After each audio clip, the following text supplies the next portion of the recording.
So this rate of change of potential with respect to distance is known as potential gradient. Okay, this is known as potential gradient. This we have already discussed, potential gradient. Okay, now how it is related to electric field. Diagram से तो हमें ये पता चला कि direction के साथ इसका रिलेशन है. The direction in which there is electric field the potential decreases.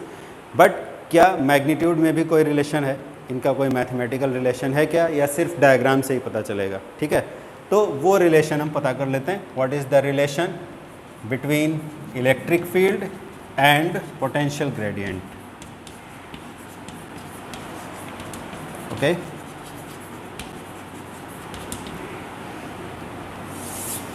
ये रिलेशन हमें पता करना है. तो potential difference between two points is defined as work done in bringing unit positive test charge between those two points. ये हम already जानते हैं. दो पॉइंट्स के बीच में पोटेंशियल डिफरेंस का मीनिंग क्या है कि उन पॉइंट्स के बीच में हमें टेस्ट चार्ज को मूव कराने के लिए कितना वर्क करना पड़ा. ठीक है, और वर्क डन कैसे कैलकुलेट करते हैं? फोर्स और डिस्प्लेसमेंट का स्केलर प्रोडक्ट. ठीक है, तो सपोज़ ये वाला एग्जांपल हमने लिया. यहाँ पर हमारा टेस्ट चार्ज था Q0 और इसे हमें A से B तक लेकर जाना है. A से B तक लेकर जाना है, यानी डिस्प्लेसमेंट का डायरेक्शन किधर हुआ? A से B. और फोर्स किस डायरेक्शन में एक्ट करता है इस पर? In which direction force is acting on this positive test charge? Positive है ना, ऑलरेडी एक चार्ज रखा है वो पॉजिटिव है, इधर से ला रहे हैं वो भी पॉजिटिव है. Then which type of force will act? Repulsive force. Positive positive repulsive force ना. सो रिपल्सिव फोर्स जो एक्ट करेगा उसका डायरेक्शन किधर होगा? ये डायरेक्शन होगा. So we have identified the direction of force and direction of displacement is towards from A to B. तो direction of force और डायरेक्शन ऑफ डिस्प्लेसमेंट पता चल गया. Then we can calculate work done in displacing Q0 charge जो था हमारा plus Q0, displacing plus Q0 from A to B. A से B displace करने में कितना वर्क होगा? Delta W F dot delta X and F dot delta X comes out to be F delta X cos पाई. दोनों opposite directions में हैं. ठीक है, and cos pi is -1, so it becomes minus F delta X. Okay, this is the work done in displacing Q0 from A to B. अगर work done पर unit test charge निकाल लें, then according to definition it is known as potential difference. इतनी जल्दी भूलोगे तो कैसे काम चलेगा? पोटेंशियल डिफरेंस की डेफिनेशन अभी तो जस्ट बोली थी कुछ मिनट्स पहले. A से B टेस्ट चार्ज को, यूनिट टेस्ट चार्ज को ले जाने में जो वर्क करना पड़ता है that is called potential difference. बार बार एक ही चीज़ रिपीट हो रहा है ना. Therefore if we calculate work done in displacing unit test charge, then what does it become? Potential difference. Therefore potential difference between A and B, A और B के बीच पोटेंशियल डिफरेंस कितना होगा? Suppose that is delta V. Delta V कितना हो जाएगा? Delta W divided by Q0. तो कितना आ जाएगा? Minus F delta X divided by Q0. ठीक है, F बाय Q0 force acting on unit test charge is known as electric field. Electric field कैसे पढ़ाई होगी अगर ऐसे भूलोगे? These are ABCD of physics. ABCD भूल गए और चले पोइट्री लिखने, हाँ ऐसे लिखने जा रहे हैं और ABCD भूल गए. ये बात तो सही नहीं है. So force acting on unit test charge is known as electric field, strength of electric field. Therefore delta V comes out to be क्या था? Minus E delta X. ये आया ना. ठीक है, माइनस E डेल्टा X. और कल जो हमने डिस्कशन किया था उसमें ये भी देखा था कि जो डिस्प्लेसमेंट फोर्स के डायरेक्शन में होता है उसी से वर्क होता है, परपेंडिकुलर डायरेक्शन वाले से होता ही नहीं है। अगर परपेंडिकुलर और सेम डायरेक्शन के अलावा कोई और डायरेक्शन है, सपोज थीटा एंगल है, then we have to take a component of force in the direction of displacement to calculate the work. It means component हम अगर फोर्स का लेते हैं तो ये इलेक्ट्रिक फील्ड भी क्या है, ये फोर्स ही तो है, force acting on unit test charge, उसी को इलेक्ट्रिक फील्ड कहा जा रहा है। तो इसका मतलब ये भी फोर्स ही है। तो फोर्स और डिस्प्लेसमेंट क्या होता है, वर्क होता है। तो यहाँ पर भी सेम मैथमेटिकल कॉन्सेप्ट यूज़ कर सकते हैं कि अगर वर्क डन निकालना है फोर्स के डायरेक्शन में तो हमें डिस्प्लेसमेंट का वही कंपोनेंट लेना होगा जो डिस्प्लेसमेंट के डायरेक्शन में आ रहा है। इट मीन्स यहाँ पर भी हम, ये तो ई और एक्स एक ही लाइन पर दिखाई दे रहे हैं, एक्स लाइन पर, इसलिए हमने ई डेल्टा एक्स लिख लिया डायरेक्ट। बट कोई और एंगल होता, सपोज ई होता ऐसे इस डायरेक्शन में और डेल्टा एक्स होता ऐसे इस डायरेक्शन में, तो ये थीटा एंगल आता।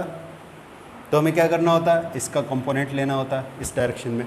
चाहे ई का डेल्टा एक्स के डायरेक्शन में कंपोनेंट लो या डेल्टा एक्स का ई के डायरेक्शन में component low, but force and displacement same direction में होते हैं तब उनका वर्क डन आता है। ठीक है, इट मीन्स यहाँ पर हमें जनरल डायरेक्शन अगर लिखना है, ये तो डेल्टा एक्स तो एक्स डायरेक्शन के लिए हो गया। अगर जनरल डायरेक्शन के लिए लिखना है, for a general direction, displacement अगर एक जनरल डायरेक्शन में लिखना है तो हम क्या लिखेंगे, delta V equal to minus E dot delta R. Dot क्यों लिखा, समझ में आया? डॉट क्यों लिखा?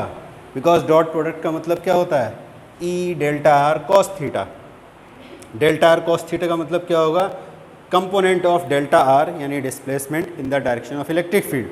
और अगर delta R into E cos theta लिखा तो भी रिजल्ट सेम आएगा, बट वहाँ पे ई कॉस थीटा लिखा है तो उसका क्या मतलब होगा, component of electric field in the direction of displacement. ठीक है, तो इसलिए अगर x है, एक ही डायरेक्शन है और इलेक्ट्रिक फील्ड भी x डायरेक्शन में है, then we can write E dot delta X या ई डेल्टा एक्स, दोनों के इसमें सेम रिजल्ट आएगा बिकॉज थीटा या तो 0 होगा या पाई होगा। बट अगर कोई जनरल डायरेक्शन है, x के अलावा कोई भी डायरेक्शन हो सकती है, ठीक है, जिसमें x, y, z तीनों कंपोनेंट भी हो सकते हैं, then we have to write E dot delta are.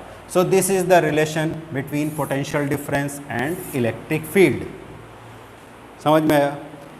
If the change is continuous, continuous change अगर है, ए के बाद डायरेक्ट बी पॉइंट हमने यहाँ डायग्राम में दिखाया है, तो this is known as discrete change. Discrete change means identifiable values at A and B. अगर कंटिन्यूअस चेंज होता, ए से जस्ट आगे, इनफाइनाइटली स्मॉल डिस्टेंस आगे एक दूसरा पॉइंट होता, तो वहाँ पर v की वैल्यू भी में बहुत थोड़ा सा चेंज होता, तो हम उसको बोलते हैं कंटिन्यूअस चेंज। कंटिन्यूअस चेंज के केस में हम लोग डेल्टा नहीं लिखते हैं, तब क्या लिखते हैं, कैलकुलस यूज़ करते हैं रेट ऑफ चेंज निकालने के लिए। फिर वहाँ पे डेल्टा की वजह d ओवर dx यानी डिफरेंशियल ऑपरेटर यूज़ किया जाता है चेंज कैलकुलेट करने के लिए। तो इस इक्वेशन को हम ऐसे भी लिख सकते हैं, E equal to minus delta V over delta R. ठीक है, E equal to minus delta V over delta R, और डायरेक्शन ऑफ इलेक्ट्रिक फील्ड इस माइनस साइन से पता चलता है। ठीक है, कि डायरेक्शन ऑफ इलेक्ट्रिक फील्ड किधर होगा, जिस डायरेक्शन में पोटेंशियल डिक्रीज होगा। Minus sign in this relation indicates that the direction of electric field is in the direction in which potential is decreasing. Negative delta V का मतलब क्या होता है, negative delta V means what, potential is decreasing. Okay, so direction of electric field is the direction in which potential decreases. Clear? और जैसे अभी discussion किया क्या, for continuous changes, for continuous changes we write E equal to minus dV over dr. Okay, rate of change of potential with respect to distance, or you can say negative gradient of potential. Negative gradient of potential is equal to electric field in that region. किसी reason में अगर हमें electric field पता लगाना है but हमें potential difference पता है, तो हम क्या करेंगे, पोटेंशियल डिफरेंस का रेट ऑफ चेंज पता लगाएंगे। तो रेट ऑफ चेंज जो आएगा that will be equal to electric field, और डायरेक्शन क्या होगा, the direction in which potential decreases. Okay,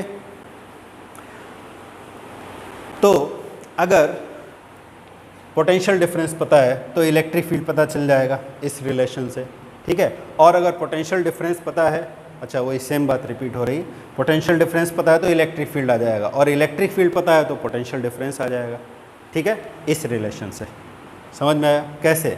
इस रिलेशन से अगर हम इसको यूज़ करें,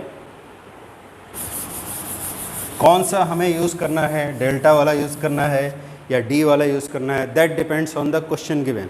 अगर क्वेश्चन में कंटिन्यूस चेंज वाला दिया हुआ है then we will use differential operator, और अगर डिस्क्रीट चेंज दिया है कि इस पॉइंट पे इतना था, इस पॉइंट पे इतना है, बीच का पता नहीं, in that case we will use delta V by delta R या delta V by delta X, depends on the question. अगर एक ही डायरेक्शन है तो हम delta V by delta X लिख कर भी काम चला सकते हैं, ठीक है।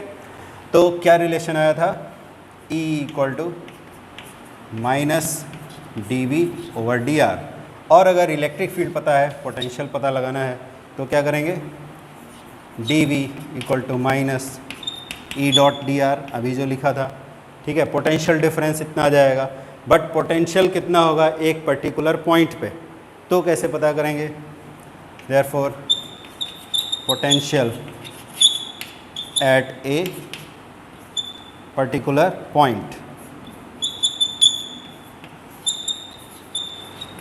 या position, particular position, v equal to integration of minus E dot D R. Integrate करेंगे, जो वैल्यू आएगी उस पर्टिकुलर पोजीशन की वैल्यू यहाँ पे सब्स्टिट्यूट कर देंगे, और उस पॉइंट पे पोटेंशियल कितना है ये हमें पता चल जाएगा, ठीक है। सो this is the relation between potential gradient and potential. अब जो पिछले क्लास में क्वेश्चन डिस्कस हो रहा था कि इलेक्ट्रिक फील्ड से पैरेलल जा रहे हैं, परपेंडिकुलर जा रहे हैं, वो अब हम डिस्कस कर सकते हैं यहाँ से, ठीक है।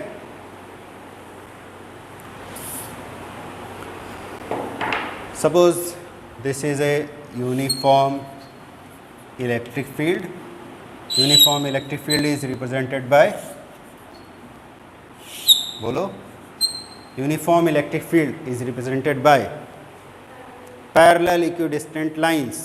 फर्स्ट चैप्टर में जो भी डिस्कशन हुआ है, बल्कि फर्स्ट 2 चैप्टर्स में, वो तुम्हें हर समय याद रहना चाहिए, then only you can study the remaining syllabus. 12th class का जो सिलेबस है वो इस तरह से है, अगर तुम्हें फर्स्ट और सेकंड चैप्टर की हर बात याद है तभी तुम आगे के चैप्टर्स पढ़ सकते हो।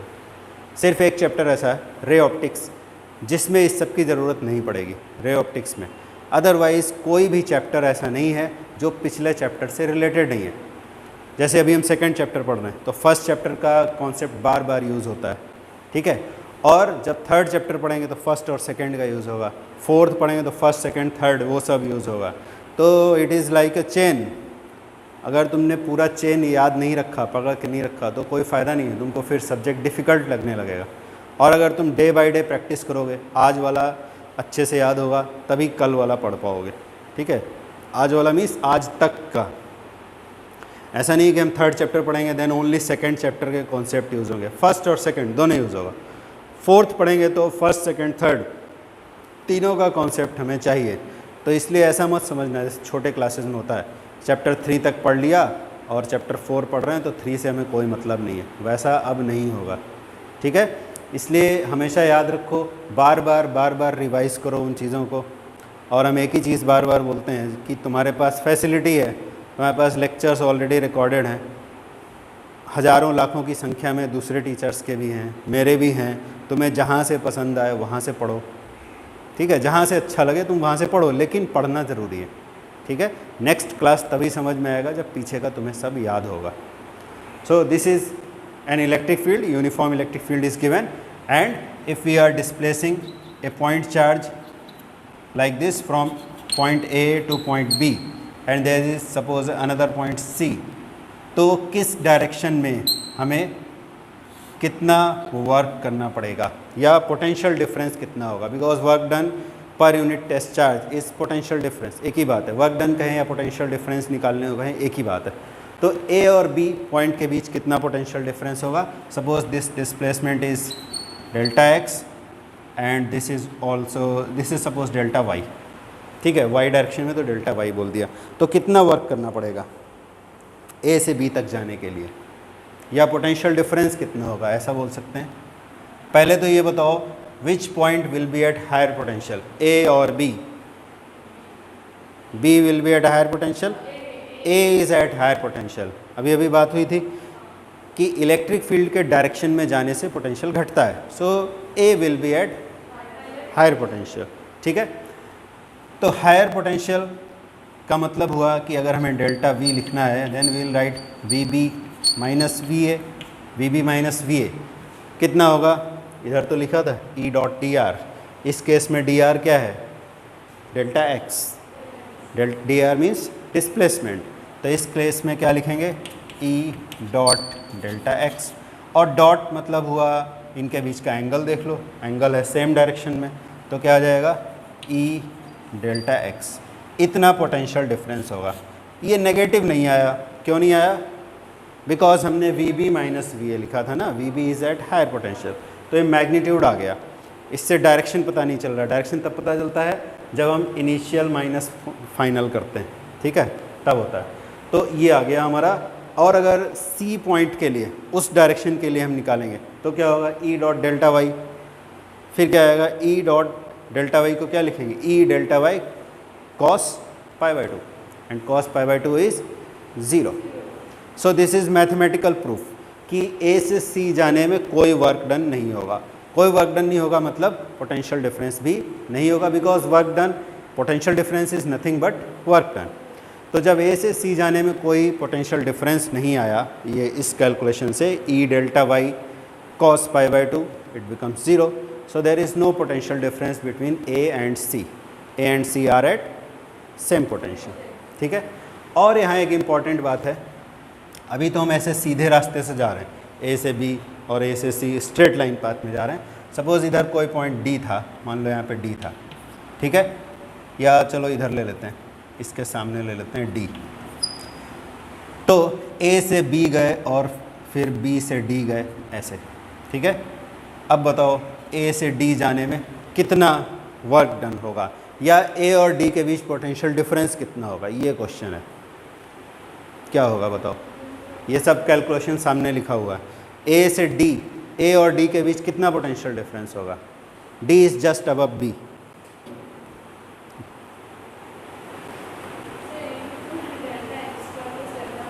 नहीं, देखो पहली बात तो डेल्टा एक्स स्क्वायर और वाई स्क्वायर करोगे तो उससे तो डायमेंशनली ही गलत हो जाएगा, बिकॉज ये क्या, electric field into distance, but square कर दिया हो तो डिस्टेंस स्क्वायर तो एरिया हो गया, तो डायमेंशंस ही गलत हो गए।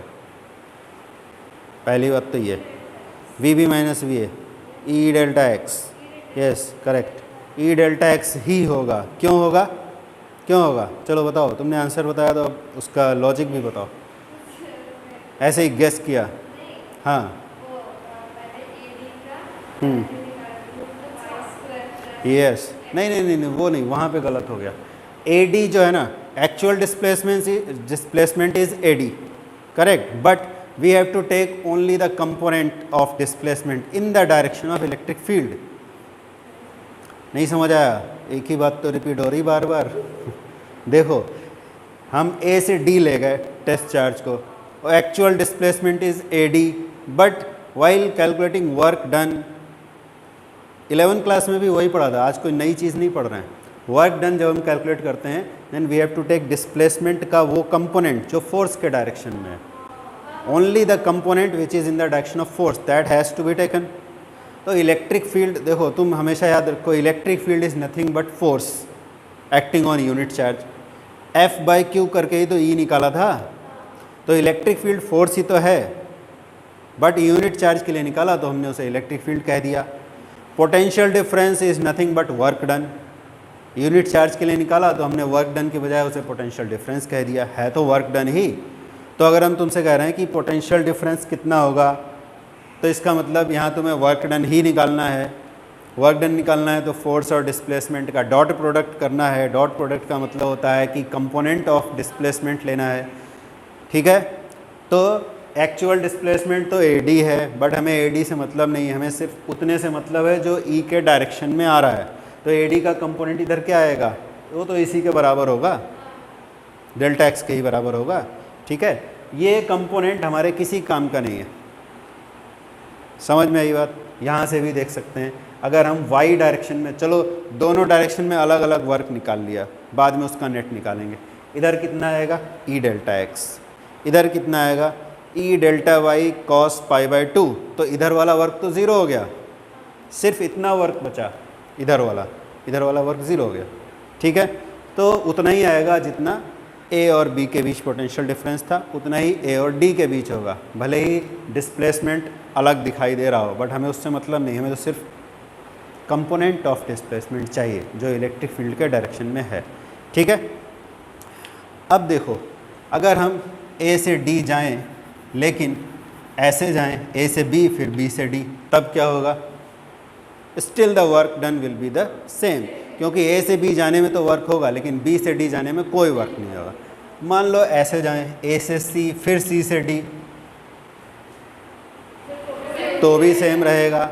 ठीक है, इसका मतलब है सिर्फ इनिशियल और फाइनल पोजीशन पर डिपेंड करता है। इनिशियल और फाइनल पोजीशन का जो कंपोनेंट आ रहा है फील्ड के डायरेक्शन में, उस पर डिपेंड करता है। कौन से रास्ते से गए डजेंट मैटर, चाहे हम A से B जाएं फिर D जाएं, A से C जाएं फिर D जाएं, A से D डायरेक्ट जाएं, हर बार सेम वर्क डन आता है। It means work done depends only on initial and final position. अगर ऐसे किसी रास्ते से जाएं, ऐसे सांप बनाते हुए जाएं, तो क्या होगा? सेम होगा, because work done will depend only on initial and final position. ठीक है, समझ में आ गई बात? 11th क्लास में तुमने पढ़ा होगा एक चीज़, कंजर्वेटिव फोर्स, याद है? कंजर्वेटिव फोर्स याद है ना? What is the meaning of conservative force? Conservative force का मतलब होता है ऐसा फोर्स जिससे किया जाने वाला वर्क डन पाथ फॉलोड पे डिपेंड नहीं करता है, सिर्फ इनिशियल और फाइनल पोजीशन पर डिपेंड करता है।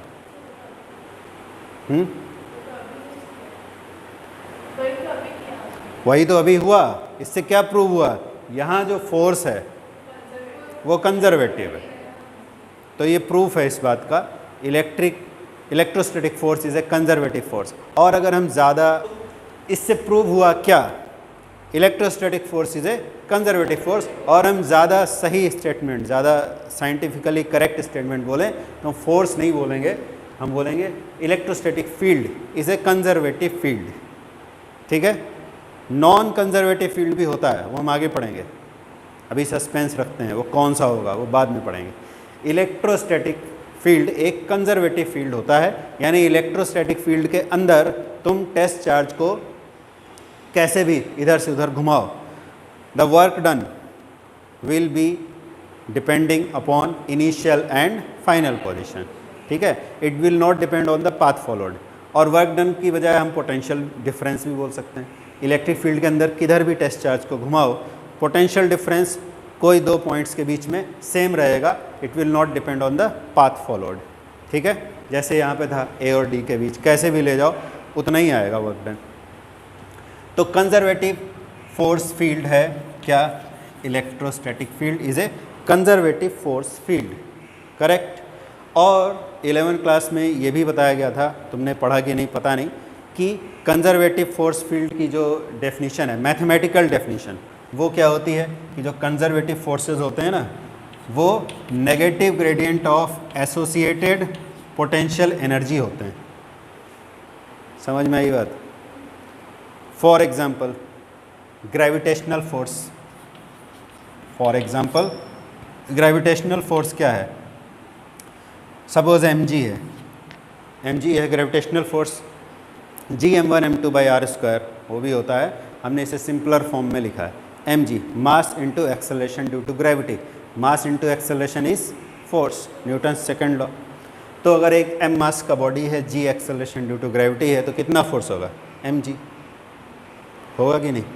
ग्रेविटेशनल पोटेंशियल एनर्जी अगर m मास के बॉडी के लिए लिखें, g जहाँ ग्रेविटेशनल एक्सेलरेशन हो, तो कितना लिखते हैं? mgh। ठीक है, अब ये क्वांटिटी अगर हम कैलकुलेट करें, rate of change of potential energy with respect to distance, तो यहाँ भी पता चल रहा है u depends on h। What is h? Height is nothing but distance in vertical direction. Height का मतलब क्या होता है? वर्टिकल डायरेक्शन में डिस्प्लेसमेंट कितना है। तो ग्राउंड लेवल से जैसे जैसे डिस्टेंस बढ़ेगा यानी h बढ़ेगा, पोटेंशियल एनर्जी चेंज होगी। जब चेंज होता है तो डिस्टेंस के साथ तो हम ग्रेडियंट निकाल सकते हैं। ग्रेडियंट का मतलब वही है। तो अगर इसका ग्रेडियंट निकालें u का विद रिस्पेक्ट टू h, इस केस में डिस्प्लेसमेंट है h, तो अगर हम du/dh करेंगे तो क्या आएगा, m और g क्या ये चेंज होंगे ऊपर उठाने से, मास चेंज होगा। g भी चेंज नहीं होगा अगर बहुत ऊपर नहीं लेगा तो, है ना, अर्थ सरफेस के आसपास रहते हैं तो चेंज नहीं होता है। ये भी सब पहले से पढ़ा हुआ है।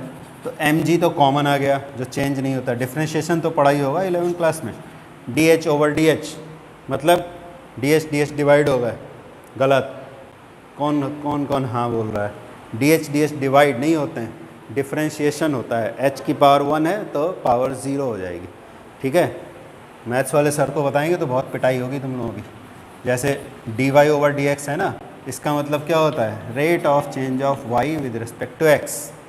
ठीक है, इसका ये मतलब नहीं है dy/dx, नो, ये मतलब नहीं है। वैसे यहाँ dh/dh डिवाइड होके 1 नहीं हुआ, हमने क्या किया, h का rate of change with respect to h निकाला। किसी क्वांटिटी का अपने ही साथ रेट ऑफ चेंज क्या होगा, 1 आ जाएगा। ठीक है, वो खुद के साथ ही जितना, मतलब अपना ही रेट ऑफ चेंज अपने के ही रेस्पेक्ट में निकाल रहे हैं। ठीक है, अपनी तारीफ खुद ही कर रहे हैं। आज मैंने ये किया, उसकी कोई वैल्यू नहीं है, 1 नहीं रहेगा वो, चाहे तुम कितनी भी तारीफ़ कर लो, कितना भी चेंज कर लो। तो कितना आएगा, mg। तो mg क्या था, फोर्स था ना। तो प्रूव हो गया यहाँ से du/dh is equal to force. Minus का क्या मतलब होता है, अभी थोड़ी देर पहले डिस्कशन हुआ था। माइनस हमें डायरेक्शन बताता है। जैसे यहाँ लिखा -du/dr, यानी जिस डायरेक्शन में पोटेंशियल एनर्जी घटेगी वो डायरेक्शन फोर्स का होगा। जैसे वहाँ पे था जिस डायरेक्शन में पोटेंशियल घटेगा वो डायरेक्शन इलेक्ट्रिक फील्ड का होगा। तो पोटेंशियल एनर्जी और पोटेंशियल में क्या डिफरेंस है, ऑलरेडी हम लोग पढ़ चुके हैं। Potential energy k q1 q2/r लिखते हैं, पोटेंशियल क्या लिखते हैं, k q/r, यानी q2 से डिवाइड कर दिया ना। सारी चीज़ें एक ही हैं, कोई डिफरेंस नहीं है। पोटेंशियल एनर्जी पर unit charge is potential and potential energy is nothing but work, सब कुछ एक ही है। वर्क जो किया था वही पोटेंशियल एनर्जी के फॉर्म में स्टोर हुआ, फिर उसी पोटेंशियल एनर्जी को पर यूनिट चार्ज के लिए निकाल लिया तो वो पोटेंशियल हो गया। तो है तो एक ही चीज़ ना, खाली रंग डिज़ाइन बदल जाता है। आलू की सब्जी बना ली, चिप्स बना लिए, जो भी कर लो, है तो आलू ही। वर्क डन ही था, उसको हमने अलग अलग रंग डिज़ाइन में रंगाई पुताई कर दिया, काट पीट दिया, बट है वही। ऐसे ही फोर्स और फील्ड एक ही चीज़ है, बस क्या हमने यूनिट जैसे अभी हम लोग पढ़ रहे हैं इलेक्ट्रिक फील्ड, ऐसे ही ग्रेविटेशनल फील्ड भी पढ़ा था 11th क्लास में। ग्रेविटेशनल फोर्स को यूनिट टेस्ट मास से डिवाइड कर दो तो हो जाएगा ग्रेविटेशनल फील्ड। वैसे यहाँ पर है इलेक्ट्रोस्टैटिक फोर्स था, चार्ज से डिवाइड किया, यूनिट चार्ज के लिए निकाला तो हो गया फील्ड। तो सेम चीज़ है। तो ऐसा रिलेशन जितने भी फोर्सेस, जितने भी फील्ड्स सेटिस्फाई करते हैं, कैसा relation, force field is equal to negative gradient of potential associated with that field. अगर आया तो ऐसे फील्ड्स को हम बोलते हैं कंजर्वेटिव फील्ड, और अगर नहीं आता है तो नॉन कंजर्वेटिव। ये मैथमेटिकल डेफिनेशन है। स्टेटमेंट वाइज हम क्या बोलते हैं, वही कि पाथ फॉलोड पे डिपेंड नहीं करता है। ठीक है,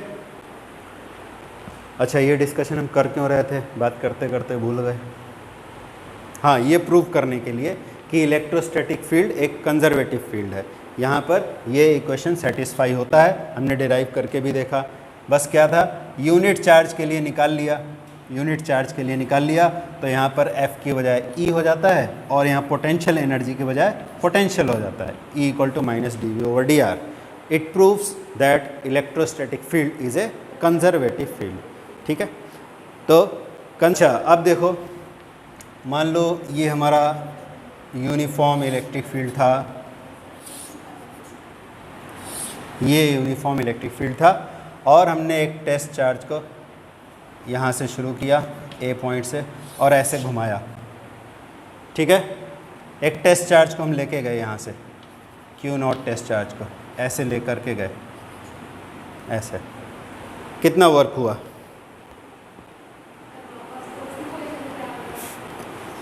वर्क कितना हुआ वो बताओ।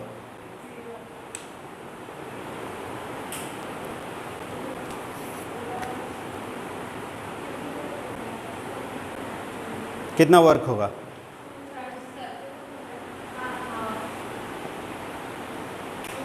सर्कल नहीं हो तो वैसा सांप जैसा हो तो क्या फ़र्क पड़ता है? क्या फ़र्क पड़ता है? Initial and final positions are same, so work done will be zero. कोई काम होगा ही नहीं, जहाँ थे वहीं आ गए, कुछ किया ही नहीं। हाँ, लेकिन अगर हम ए से B point suppose diametrically opposite end पर है तो वर्क होगा। कितना होगा? वही कितना डिस्टेंस है देख लेंगे, डिस्प्लेसमेंट कितना है। अगर आर रेडियस का सर्कुलर पाथ था तो 2r हो जाएगा, और ये था ई, तो वी ए और वी बी यानी कि पोटेंशियल डिफरेंस अगर निकालें, कौन सा ज़्यादा पोटेंशियल पर होगा, ए या बी? ए हायर पोटेंशियल पर होगा। जिस डायरेक्शन में फील्ड होता है उधर पोटेंशियल डिक्रीज होता है। तो V A minus V B अगर लिखोगे तो नेगेटिव नहीं आएगा, क्योंकि ए हायर पोटेंशियल पे, बी लोअर पोटेंशियल पर है ना। तो V A minus V B क्या हो जाएगा? E dot delta X. Delta X तो ये है, ई के डायरेक्शन में ही है, तो ई डेल्टा एक्स लिख सकते हैं, और डेल्टा एक्स इस केस में है कितना? 2r। इतना पोटेंशियल डिफरेंस आ जाएगा। ठीक है। और एक 1 मार्क का ऑब्जेक्टिव क्वेश्चन भी इस रिलेशन से आता है, E equal to delta V over delta X. देखो, जब भी यहाँ वेक्टर लगाओगे तो यहाँ माइनस लगाना ज़रूरी है। क्यों? Because direction of electric field. ठीक है। अगर वेक्टर नहीं लगाया तो माइनस भी नहीं लगाना है। समझ में आया? माइनस लगाने से क्या बोलते हैं? Negative gradient of potential with respect to distance is equal to electric field. Minus नहीं लगाया तो यहाँ डायरेक्शन लगाने की भी ज़रूरत नहीं है। ठीक है।